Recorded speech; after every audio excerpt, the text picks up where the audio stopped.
बहुत समय पहले की बात है। एक राजा हुआ करता था। उस राजा के महल में एक तोता सोने के पिंजरे में कैद था। वह तोता बोलने वाला था। राजा के यहाँ एक प्रथा थी कि महीने में 2 बार उनके यहाँ कथा होती थी।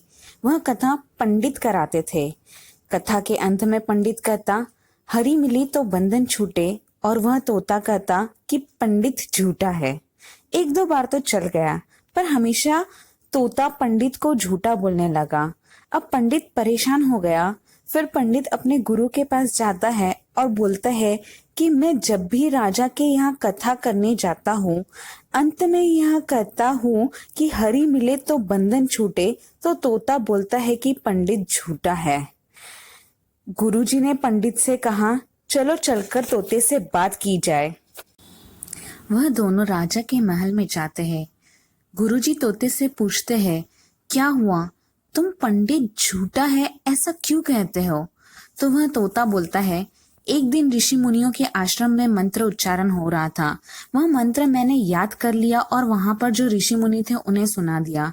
तो वह आश्चर्य करने लगे और उन्होंने मुझे लोहे के पिंजरे में कैद कर दिया। फिर कुछ दिनों बाद वहां एक सेठ जी आए। उन्होंने मुझे देखा और आश्रम से मुझे घर पर लाए और चांदी के पिंजरे में कैद कर दिया। फिर एक दिन राजा के यहाँ दावत थी, तो सेठ जी ने सोचा राजा जी को मुझसे अच्छा तोहफा नहीं दिया जा सकता, इसलिए वे मुझे राजा के महल में ले गए। रानी को मैं बड़ा पसंद आया और उन्होंने मुझे सोने के पिंजरे में कैद कर दिया। कुल मिलाकर मैं रहा तो पिंजरे में ही। जब जब मैंने हरि का नाम लिया तो मेरा बंधन नहीं छूटा। तोते की पूरी कहानी सुनकर गुरुजी उसके कान में कुछ कहते हैं और वहां से चले जाते हैं। अगले दिन राजा के सैनिक आते हैं जहाँ तोते का पिंजरा होता है वहां पर, और देखते हैं कि तोता उल्टा पड़ा हुआ है और सोचते हैं शायद यह मर चुका है।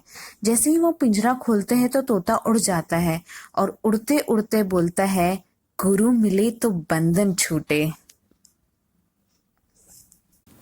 तो हमें इस कहानी से यह सीख मिलती है कि सही गुरु का होना हमारे लाइफ में कितना इम्पोर्टेंट है। भले ही हमारे गुरु हमारे साथ साथ सफलता के शिखर तक न चले, पर उनका दिखाया हुआ रास्ता हमें जरूर सफल बनाता है, क्योंकि गुरु के ज्ञान में ही ब्रह्मांड है। A very happy teachers day to all gurus. और अपनी अपनी लाइफ में एक गुरु ऐसा जरूर बनाना चाहिए जो आपको सफलता का रास्ता बता सके।